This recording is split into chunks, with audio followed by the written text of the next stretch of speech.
Quand nous regardons la paracha de Vayetse, si on l'examine, on essaie de la comprendre, ça nous permettrait de comprendre ce qui est arrivé au peuple d'Israël dans toutes les générations. N'oublions pas que dans la paracha de Vayetse, Yaakov, dans son rêve, va voir toutes les générations jusqu'à la fin de laquelle nous approchons.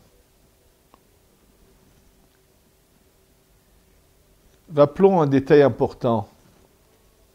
La Gemara, dans Masechet Sanhedrin, que lorsqu'elle parle de notre cycle de 6000 ans, elle nous dit bien que notre cycle est limité à 6000 ans. Et qu'ensuite, pendant 1000 ans, il n'y a plus de vie sur la terre. Et l'exemple que la Gemara cite est de la même manière qu'une terre qu'on travaille pendant 6 ans. La 7e année qu'on appelle l'année sabbatique de la Shemitah, la terre reste en friche et on ne la travaille pas. La Gemara nous dit que c'est exactement la même chose avec le globe terrestre. C'est qu'après 6000 ans, nous avons 1000 ans où le monde est comme dans une année sabbatique avant que reprenne un cycle suivant. Ce qui est mentionné dans la Gemara, dans Masechet Sanhedrin, Daf Tzadé se trouve également dans le livre qu'on appelle le Tikkun HaZohar, Tikkun 36. Et on va lire les paroles et on va les expliquer. Vous savez que le Tikkun HaZohar est axé sur le mot Bereshit. Et donc, il y a ce qu'on appelle Shiv'im Tikkunim, les 70 Tikkunim, réparations qu'a fait Rabbi Shimon ben Yochai dans la révélation de tout ce qu'il a, ces secrets qu'il écrit dans ce livre qu'on appelle le Tikkun HaZohar. Et donc, dans le Tikkun 36, oui, il est dit Bereshit. Deihu Shabbat Bereshit. C'est le Shabbat Bereshit. Qu'est-ce que ça veut dire? Il explique. Deha Sheva Shabbatot Inun. Il y a 7 Shabbatot. Ulchol Had, et à chacun de ces Shabbatot, Itle Shit Yeme Ma'ase. Il a 6 jours d'action, puisque chaque Shabbat a 6 jours qui le précèdent, qui sont des jours d'action. Maintenant, on continue Tikkun HaZohar et nous dit attention, quand on parle de Dieu, un jour chez Dieu, c'est 1000 ans. Vechol Yoma Dekucha Berichu Hu Elef Shanim. Chaque jour de Dieu, c'est 1000 ans. Hada Odirtiv, comme c'est marqué, qui Elef Shanim Be'enecha. Et car pour toi, car 1000 ans pour toi, c'est comme un jour. Donc ici, le Tikkun HaZohar nous parle de 7 fois 7000 ans, donc 6000 ans d'action, 1000 ans de Shemitah. Et d'ailleurs, le Gaon de Vilna, dans son commentaire sur le Tikkun HaZohar, dit, nous voyons clairement de ce Tikkun HaZohar, qu'effectivement, il y a ce qu'on appelle le monde, ce sont des Shmitot. Ce sont plusieurs fois 7000 ans. Un certain commentateur qui, lui, avait vu certains mots écrits dans le Harizal, qui laisserait penser que le Harizal ne serait pas d'accord avec cette idée des Shmitot, bien qu'elle soit écrite par des Tanaïm, comme le Sefer HaKaneh, a voulu donc changer le texte du Zohar, du Tikkun HaZohar.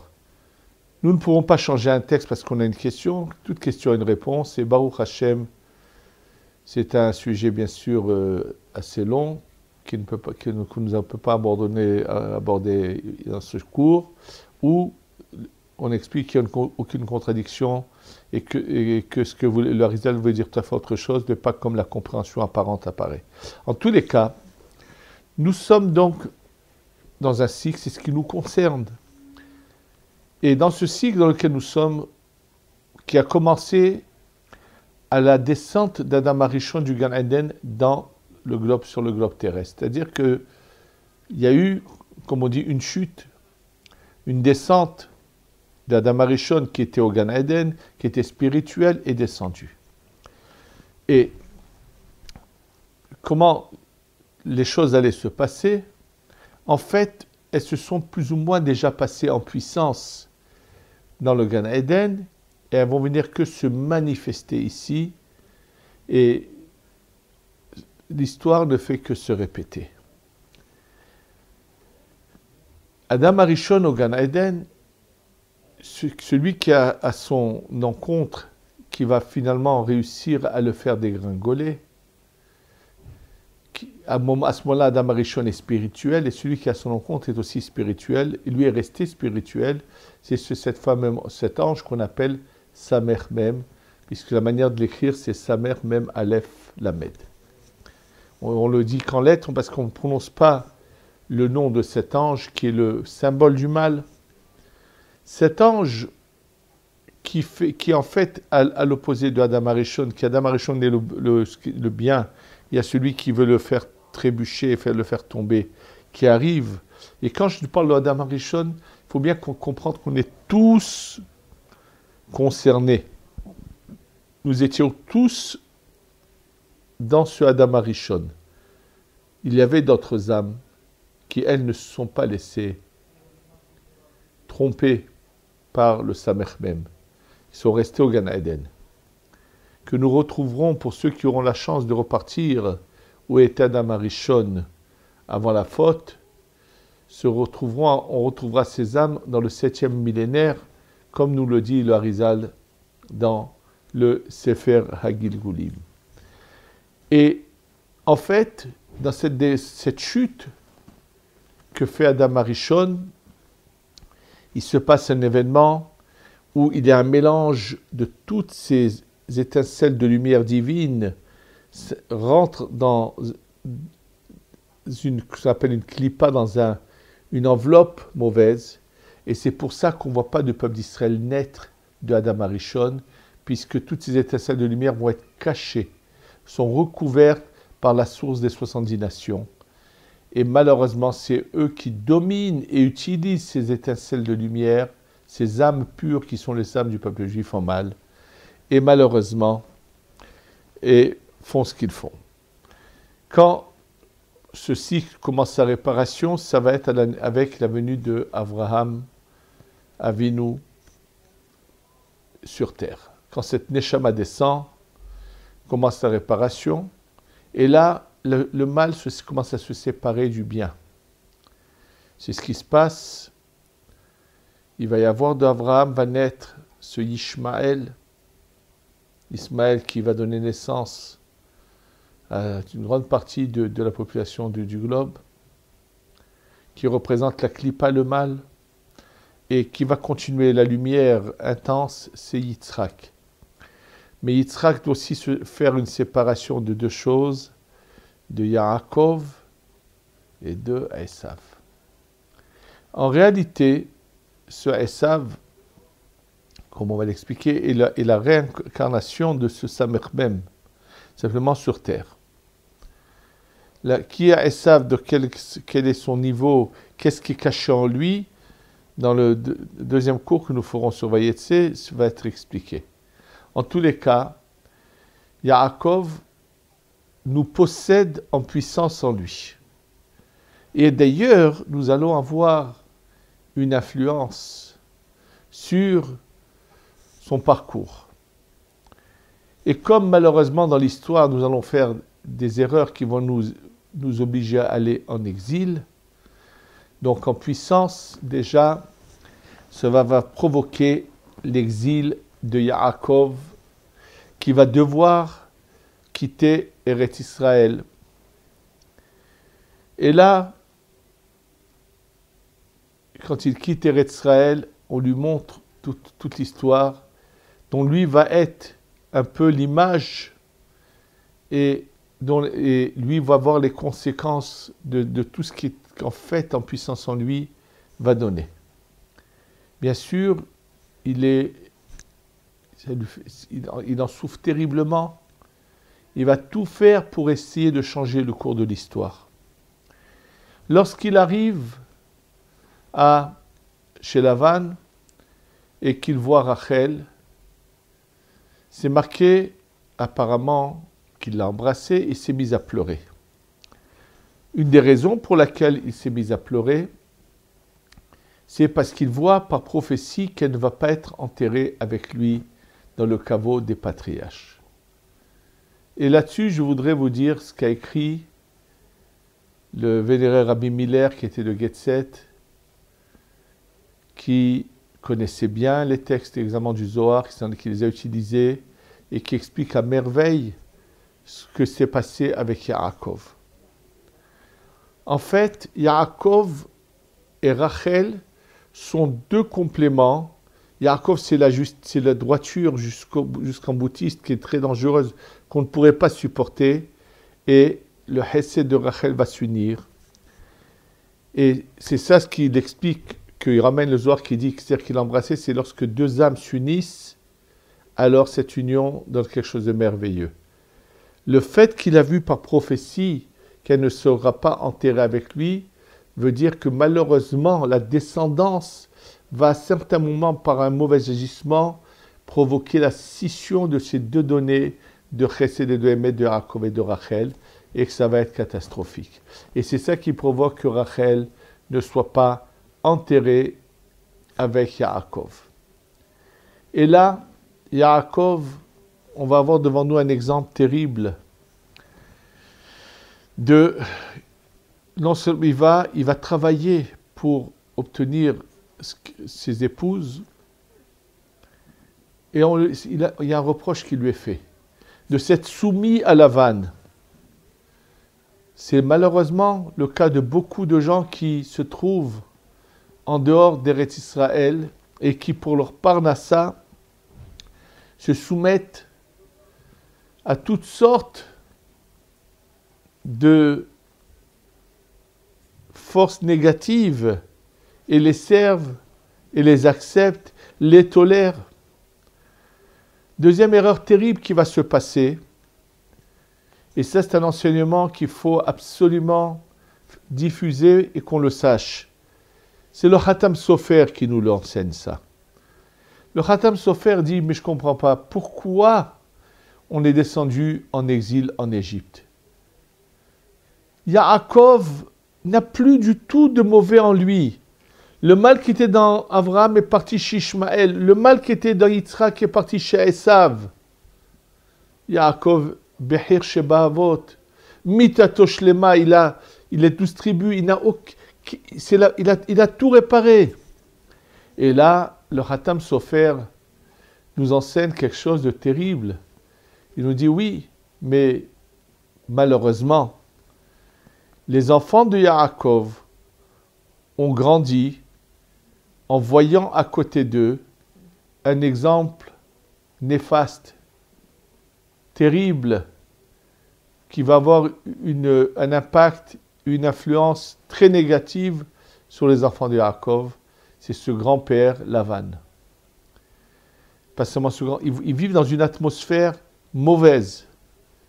Et c'est à cause de cette influence négative que l'impact négatif que va avoir Lavan sur eux va provoquer que plus tard ils vont vendre Yosef, qui va déclencher ce décret de Galout qui était à l'origine avant la réparation. C'est-à-dire que Yaakov a tout fait, mais le mal a retrouvé sa place à cause de cette action qui vient par l'influence négative et mauvaise de Lavan sur ses petits-enfants. Et c'est avec cela qu'il nous explique, le Khatam Sofer, ce qui est marqué dans la Haggadah de Pessah, dans le Passouk de la Torah, mais qui est ramené dans la Haggadah de Pessah. Arami Oved Avi Vayered Mitzrayma. Que lorsque quelqu'un emmenait des primeurs au Beth Amikdash, récitait cette prière de Arami Oved Avi, l'araméen père mon père, Vayered Mitzrayma, il descend en Égypte. Quel rapport entre Lavan et la descente en Égypte? Il dit le Khatam Sofer, oui, c'est cet araméen, c'est ce Lavan arami, ce Lavan, ce rusé, ce mauvais, celui qui a tout le mal en lui, par son influence néfaste sur ses petits-enfants, va va remettre le mal à sa place et va provoquer leur descente en Égypte. Et en fait, Dieu va presque pousser Yaakov à revenir en Eretz Israël. Et c'est exactement l'histoire que nous sommes en train de vivre. Yaakov qui quitte Lavan pour revenir en Eretz Israël, c'est l'histoire de la fin de ces 6000 ans où le peuple d'Israël doit revenir sur sa terre. Et on va avoir beaucoup de similitudes à ce qui se passe. Et donc, il y en a beaucoup qui veulent rester là-bas parce qu'ils se sont installés, ils ont leur parnassa, ils ont de quoi vivre, ils ont tout ce qu'il faut. Et tout le temps qu'il n'y a pas quelque chose qui va les propulser, les obliger à partir, ils ne partiront pas. Il y a eu plusieurs lieux où ça s'est passé comme ça. Si on prend l'histoire de la Libye, où depuis l'époque d'Hitler, et avec tout le reste de l'histoire, a fait que tous les Juifs ont dû partir, et en grande partie sont venus en Eretz Israël. Et dans beaucoup d'autres endroits, il commence ce phénomène où il se passe des choses qui finalement vont obliger les Juifs à partir de chez eux et à revenir. C'est exactement ce que l'on voit dans cette paracha. C'est ce départ obligatoire. Et il faut le comprendre que si c'est marqué, c'est pour qu'on en prenne un enseignement. Ne pas attendre de recevoir un coup de pied, qu'on soit prise de force pour revenir. Et là, ce qui se passe aussi est mentionné. Tous ceux qui avaient à redire que le début de l'État d'Israël qui était dirigé, le mouvement de retour du sionisme a été dirigé par des dirigeants pas du tout pratiquants, mais se trouvent dans la paracha. Quand le Zohar veut nous parler du Erev Rav, de cette, malheureusement, de ce mal qui est venu se coller au peuple d'Israël à sa sortie d'Égypte et qui va l'accompagner jusqu'à la venue du Mashiach, alors, pour nous faire une allusion à cela, le Zohar, quand il veut parler du Erev Rav, il parle des servantes et de leurs enfants. Or, dans ce retour de Yaakov en Eretz Israël, à la rencontre avec Esav, qui est mis en tête les servantes et leurs enfants. C'est exactement ce qui s'est passé. Mais petit à petit, ça change. Et finalement, le pouvoir passe à qui? Léa et ses enfants, qui représentent les gens qui connaissent les valeurs de la Torah et d'Eretz Israël et des mitzvot. Et finalement, c'est Rachel et Yosef, son fils. C'est la venue du Mashiach ben Yosef qui commence à diriger Eretz Israël jusqu'à ce que la royauté de David revienne complètement. Donc cette image est devant nous, nous la voyons. Et comment d'ailleurs le Tikkun HaZohar définit le Erev Rav? C'est tous ceux qui veulent empêcher le peuple d'Israël de s'installer sur sa terre. Oui, tous ceux qui nous font du mal. Cette gauche mauvaise qui a une telle haine contre le peuple d'Israël, bien qu'ils sont malheureusement, ils ont le nom de juifs entre guillemets, mais qui vont acheter des caméras, les distribuer aux Palestiniens, qui vont constamment photographier ce qui se passe dans les différents lieux où habite le peuple d'Israël, dans tout Eretz Israël. Et malheureusement, l'histoire a déjà été vue par Yaakov. Et donc, c'est le Erev Rav. Et finalement, que se passe-t-il? Tous ceux qui veulent du mal, que se passe-t-il avec Lavan quand finalement il repart chez lui? Il est raconté dans le Midrash qu'au moment où Lavan poursuit Yaakov pour venir se battre contre lui, en son absence, il va être pillé. Il va être les gens qui de sa région vont complètement le dépouiller. Et lorsqu'il va revenir, il va devenir un mendiant qui n'aura plus rien. Il ne sera plus le dirigeant qu'il était. Il tombe au plus bas et c'est fini avec lui. C'est exactement ce à quoi nous assistons actuellement.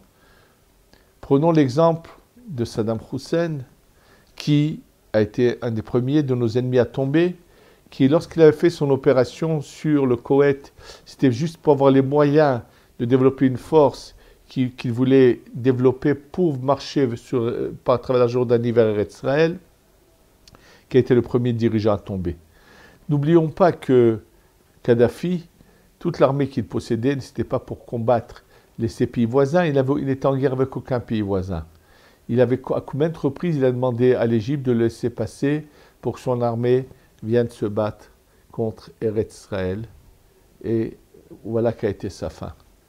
Aujourd'hui, on est en train d'assister à la même chose avec la Syrie, qui a voulu toujours nous menacer, qui est en train de se décomposer.